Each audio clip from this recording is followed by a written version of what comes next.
El aumento de la litigiosidad por accidentes laborales no es un juego. Junto con el Estado, las cámaras empresarias y los sindicatos estamos trabajando para que baje. UART, Unión de Aseguradoras de Riesgos del Trabajo. 1949-2019. 70 años. Instituto del Seguro de Entre Ríos. Con solvencia y proyección. Te preparaste toda la vida para tener lo que tenés. Necesitas una compañía que esté preparada para protegerlo. Somos Mercantil Andina, una compañía con más de 90 años y 46 sucursales en todo el país para estar a tu lado cada vez que nos necesites. Mercantil Andina Seguros, incondicional.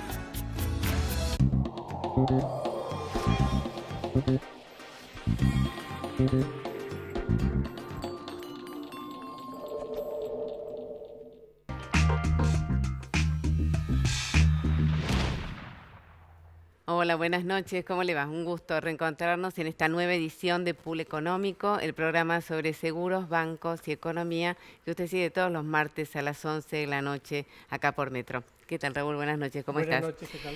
Y bueno, le cuento que vamos a armar un panel y hemos convocado a un panel de economistas para analizar la economía preelectoral. Estamos en un momento preelectoral a días, a meses de las elecciones presidenciales.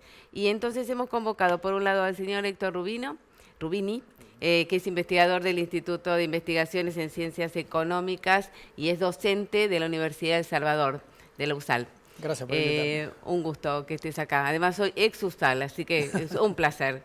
Un placer de haberte invitado. Bueno, y con el señor Federico Furiace, que también ha venido al programa, director de la Maestría de Finanzas de la Universidad Torcuato Di Tella y además es director de EcoGo. Contanos un poco, EcoGo es la consultora de Miguel Bain. Lo que era ex estudio Bain. Digamos, ahora Miguel está bajo un cambio hace 2 años, te diría. Estamos con Marina y con Martín. Y soy profesor en la Universidad de Di Tella, no director, digamos. Y sí, también, bueno, doy clases en Di Tella en la Maestría de Finanzas. Muy bien.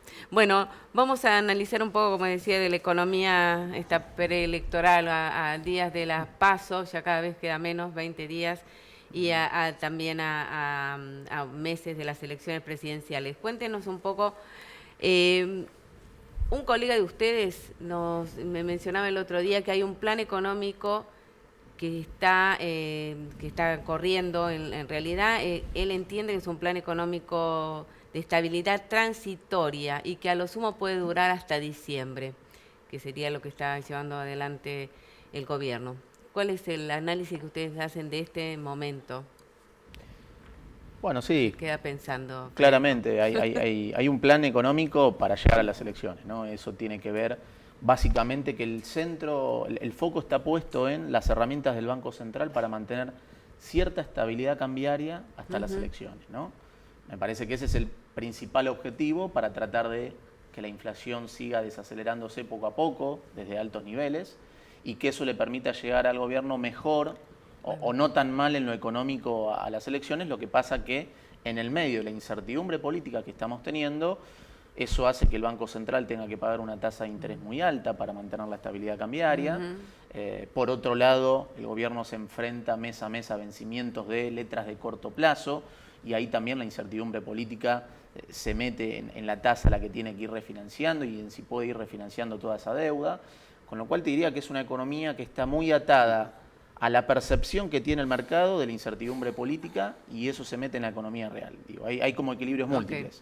Si la incertidumbre política escala, los mercados financieros te pasan factura, eso te genera presión en el dólar, en la tasa de interés y en el riesgo país, y ahí la economía llega peor. Ahora, si la incertidumbre política desciende post paso, eso podría seguir descomprimiendo riesgo país, dólar y tasa de interés, y en ese escenario la economía podría llegar mejor a las elecciones. ¿Y cuál sería, en qué escenario sería que vos ves o que desciende la Yo creo presión? ¿En qué escenario de las PASO? Exacto. Creo que si la diferencia a favor de Fernández está entre, te diría, 4 y 7 puntos, es más o menos lo que hoy tiene preciado el mercado. Si es mayor que una diferencia de 7 puntos, bueno, ahí podríamos tener de vuelta presión en el riesgo país, en el dólar y en las tasas de interés.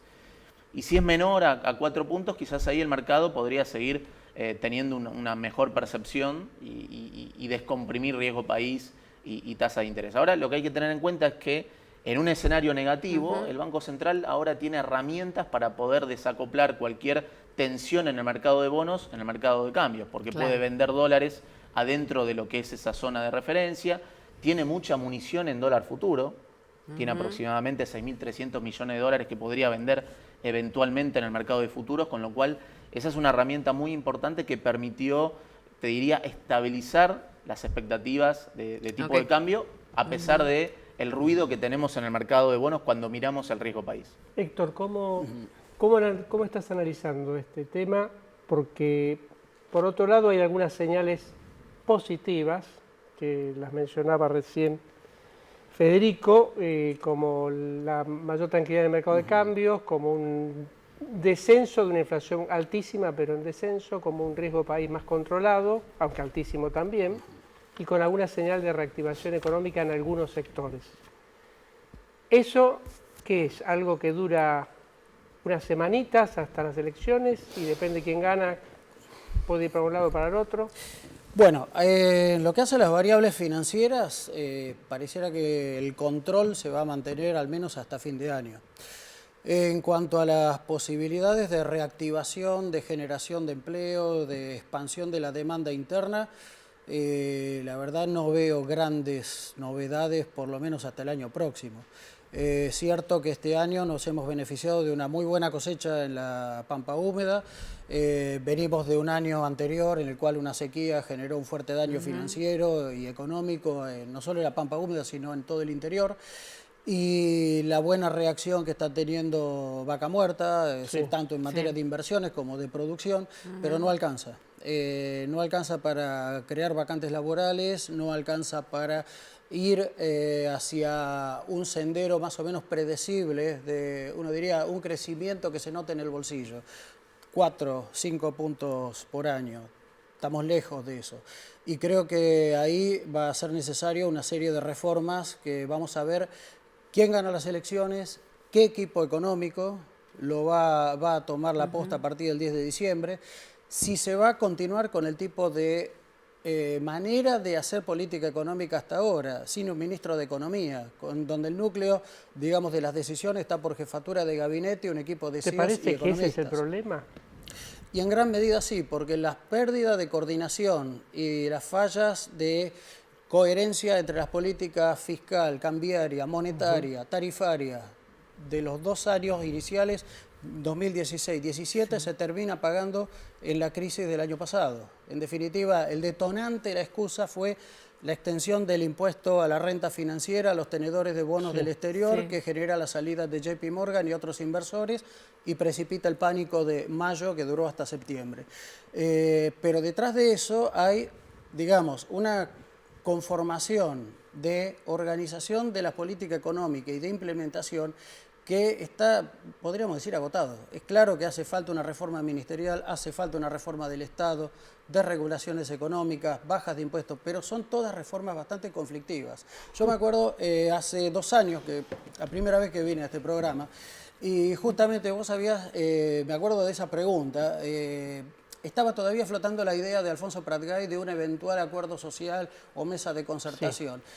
Y mi duda de ese momento sigue siendo hasta hoy. ¿Cómo llamaron a mesa de concertación? Donde a los invitados a la mesa pueden llegar a la mesa y te vas a encontrar con que nadie quiere ceder en nada. Claro. Entonces, ¿cómo aclarar eso? Sí. Hoy, como está la situación, con unas PASO ahora dentro de 20 días y unas presidenciales, recién lo vamos a tener claro a partir del resultado electoral de octubre. Correcto. Y ves un escenario de que la mesa digamos, que haya un escenario para... Bueno, hay habrá una que ver cuestión- con quién gana, ¿no? Hay una cuestión que mencionó Federico, cómo se arman las expectativas, ¿no?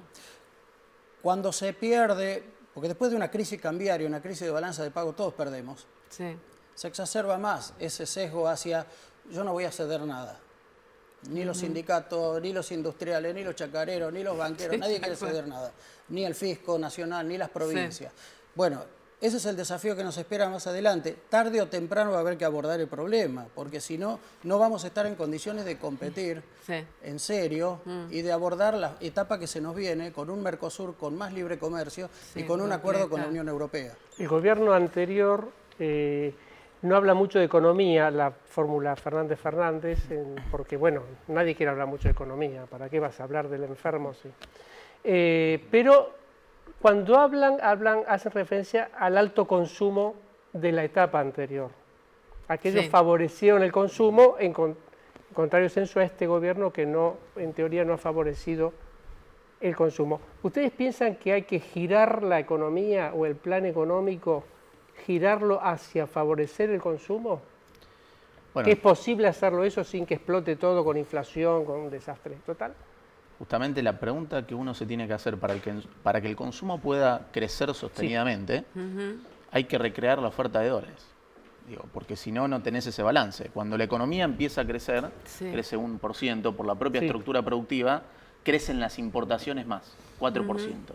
Entonces necesitas financiar ese aumento en las importaciones que requiere maquinaria y equipo, consumo de bienes claro. durables. Con lo cual, si no tenés un salto en las exportaciones que te financien eso, vas a la deuda.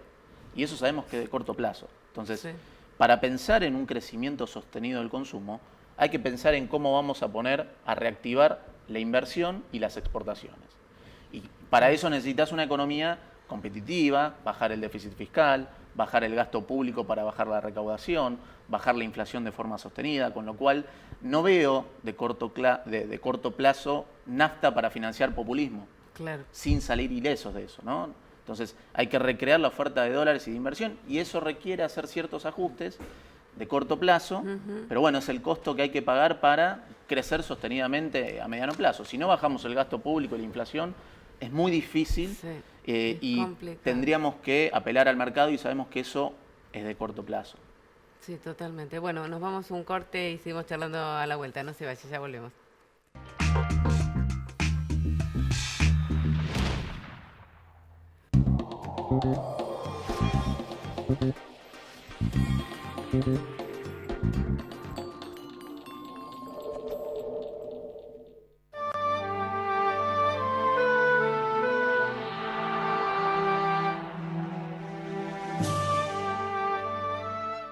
Tenés que dejarlo todo, Todo. hasta lo último, hasta que no te quede nada. ¿Y todo por qué? Por un choque, pero... ¿Vos me entendés, Juan Martín? Ahora tengo que pagar una fortuna, me quiero matar. Bueno, yo te dije que llames a mi productor. Ah, te digo que voy de parte tuya. Pásame tu WhatsApp. Así de paso yo te digo cómo salió todo. Dale, chao. Es un crack este tipo, Pim, pum, pam, ja. Te la devuelve toda, Este soy yo, un productor de seguros de La Equitativa. Y me gusta levantarme 6:30 en punto. El agua, ni muy fría ni muy caliente. Mi desayuno, lo mismo de leche que de café. Y las cosas bien equilibradas. Porque en La Equitativa Seguros somos así. Nos esforzamos para ofrecerte el balance perfecto. Más de 120 años de trayectoria Y la ventaja de contar con un productor equitativo siempre a mano, para resolver lo que necesitas, como yo. La Equitativa, nosotros, nuestros productores y vos. Así nació mi confianza en la Nueva Seguros, que desde 1933 está presente en las familias argentinas. Mi abuelo aseguró su primer auto en la Nueva. Mi padre, su comercio también asegurado en la Nueva. Yo también confío en la Nueva para la protección de mis bienes y mi familia. La Nueva, honestidad para asegurar, solvencia para responder.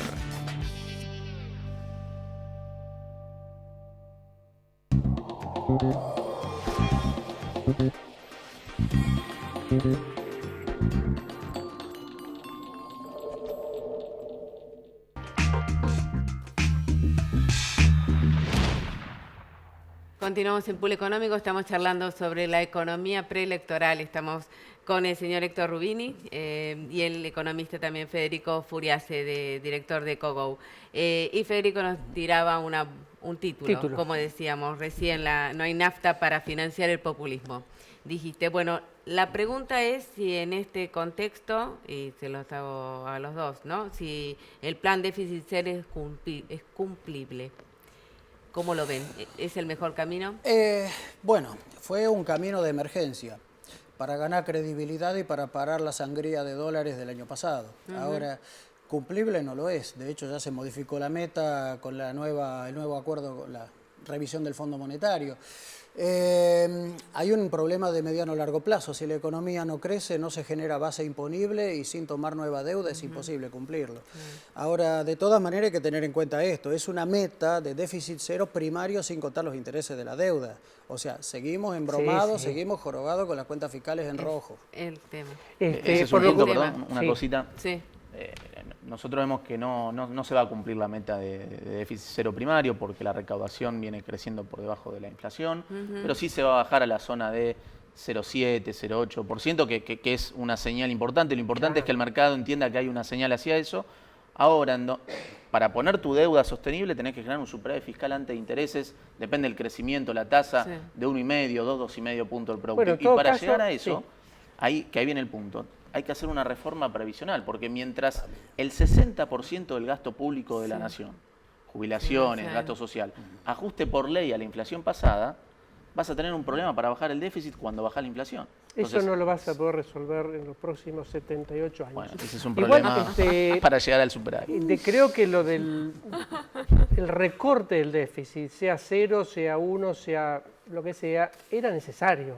Alguien tenía alguna vez en la vida que decir, en lugar de gastar y dilapidar lo que no tenemos, vamos a tratar de ahorrar algo y de ajustar un poco las cuentas. Me parece que es una obviedad, que era necesario. Hasta la propia fórmula de Fernández habla cuando por ahí ha dicho que lógicamente hay que hacer algo con el déficit. No lo dice muy abiertamente, pero bueno, lo tienen que decir. Creo que en estos días hubo una noticia que es interesante, que es la del acuerdo Mercosur-Unión Europea. Si bien no se conocen todavía, o mejor dicho, no están hechas las pautas concretas por sectores de cómo va a ser el acuerdo, me gustaría que lo analicen en forma general si es algo que puede ser útil o no para la economía y para la Argentina. En términos generales, hacia el largo plazo sí, es una nueva conformación de relación con el exterior que va a forzar a realizar las reformas que no se quieren hacer, tanto en el Estado como en cuanto a desregulación y baja de costo argentino. Desregulación, digo, de mercados, laboral, transporte, etcétera. Pero sí es cierto que estamos hablando de una integración entre dos bloques muy diferentes. No solo en cuanto a niveles de ingresos y de costos, sino en cuanto a calidad, variedad de productos y capacidad financiera para soportar una transición que va a perjudicar a algunos sectores. Uno mira, en términos generales, ¿no? Los más amenazados en Europa son los productores agropecuarios y sobre todo la industria frigorífica y de lácteos, de básicamente 4 o 5 países: España, Francia, Irlanda, Polonia y algún que otro más. En el caso de Mercosur, el más amenazado es el sector de la industria productora de bienes sustitutos de importaciones. Y en buena medida la autopartista vinculada a la automotriz. Ahora, hay un ingrediente adicional que es una integración, es un acuerdo que abarca también a servicios, licitaciones, telecomunicaciones, donde obviamente ahí va a haber largos meses de negociación, aún después que lo aprueben al acuerdo todos los parlamentos europeos y los parlamentos de Mercosur. Aunque apareció un elemento adicional ahora, dentro de los nubarrones que tiene esto, o quizá no, que es la reunión de la semana pasada en Santa Fe. donde dejó en claro Bolsonaro al asumir la presidencia pro tempore de Mercosur que está dispuesto a impulsar un Mercosur flexible que acuerde con los países europeos y que se adopte además la regla de eventualmente aprobar el acuerdo con la Unión Europea a distintas velocidades y de manera separada por los 4 países. Hay un punto ahí, previo a eso hay que derogar una resolución, la 32 del año 2000, que obliga a la negociación conjunta y a la aprobación por unanimidad. Eso se deroga en 5 o 6 minutos, bueno, lo tachan y listo. Hay que ver. Si Bolsonaro, digamos, no es el dueño de Mercosur, o sea... No es el dueño, pero parece. Se necesita un consenso. Es parecido. Pero una vez que se ingresa a esa etapa, ahí va a haber un fuerte condicionante a lo que vos planteabas antes del cierre del bloque anterior. Se generará la posibilidad de crecer por empuje de la demanda y creo que este tipo de acuerdo obliga a pensar en que no, a que hacen falta reformas por el lado de la oferta, bajar costos en serio, optar por otro tipo de legislación laboral, sí, de seguridad social, porque realmente no vamos a estar en condiciones de competir. Este acuerdo es el único que puede cambiar de fondo la economía argentina, para mí. No, pero hay que hacer una de fondo, lo que pasa es que es forzado, o sea, te van a obligar a hacer reformas que de otra manera no se pueden hacer nunca, no se van a hacer nunca. Es mucho más a largo plazo. Se hicieron en los 90, ¿eh? Sí. Hubo marcha atrás, sí, pero 2 décadas. Bueno, sería otro capítulo. Sería otro capítulo. Federico, otro tema. Todos menos Duhovne dicen que aquí hay que renegociar la deuda con el Fondo Monetario Internacional, con el FMI, porque los vencimientos de 2022 son de 18.000 millones de dólares, 2023, 22.000 millones. Un paquete de plata. ¿Cómo lo ves? Digamos, ¿cuál es la opinión de ustedes? Que, digamos, la postura es que esto es impagable, es decir, que va a haber una renegociación. Duhovne dice que no. ¿Cómo lo ves vos? Yo creo que eso sí, va a haber una renegociación. Si gana Macri, creo que eso va a ser automática esa revisión. Digamos, extender esa facilidad, digamos, de vencimientos, eso permitiría abrir el mercado, porque si pateás para adelante esos vencimientos con el fondo, eso te genera que podés abrir una ventana con el mercado, porque tenés menos vencimientos de corto plazo. Ahora, ¿qué te va a pedir el fondo para extender esos vencimientos? Seguir ajustando el déficit fiscal y poner en marcha estas reformas estructurales que te van a permitir ir hacia el superávit fiscal que necesitas para que tu deuda entre en un terreno sostenible. Claro. Entonces, eso se supone que el mercado, digamos, Macri lo tendría más fácil en caso de ganar. Digamos, lo que está en interrogante es qué pasa si gana Fernández, ¿no? Última, porque ya que ya no hay más tiempo. Bueno, la verdad, un gusto que hayan estado, la verdad me quedo, pero tenemos que largar otro título. Federico. Muchas gracias. Rubén, la verdad, un placer que hayan estado. Héctor Rubini. Y un placer que hayan estado en el programa. Muchas gracias. Gracias por la invitación. Los volvemos a invitar, queda todavía este año ya un largo trecho para saber las perspectivas. Muchas gracias. Bueno, nosotros, Raúl, les contamos, les seguimos dando anticipos sobre lo que va a ser Expo Estrategas, es el evento anual de la revista Estrategas que estamos organizando ahora el lunes 12 y martes 13 de agosto en La Rural. Bueno, entre las distintas conferencias profesionales que va a haber en Expo Estrategas estará la de Guillermo Pastore, que va a hablar sobre el tema de reaseguros. Guillermo Pastore es CEO de Special Division. Va a estar Mara Betiol para analizar el mercado de riesgos del trabajo, presidente de la Unión Aseguradora de Riesgo del Trabajo. Va a estar el negocio agrícola analizado por Carlos Comas, gerente de riesgos agropecuarios y forestales del Grupo Asegurador La Segunda. También este año hacemos por primera vez un panel especial sobre seguros de personas. No se lo puede perder, va a estar muy interesante. Van a estar presentes María Inés Guzzi, que es gerente general de SMG Life, Seguros de Vida y de Retiro, el señor Fernando Causelo, que es director comercial de negocios masivos de la aseguradora Galeno Seguros, y Mauro Solas, Head of de la aseguradora Zurich Argentina. Y lo importante, Rosana Techima, que tenemos el gusto de que esté acompañándonos, que es la nueva directora general de CNP Seguros. Un panel imperdible. Muchísimas gracias a usted por estar ahí. Raúl, seguiremos adelantándole sobre los paneles de la Expo. Gracias a ustedes, gracias Raúl. Nos vemos el próximo martes. Chau.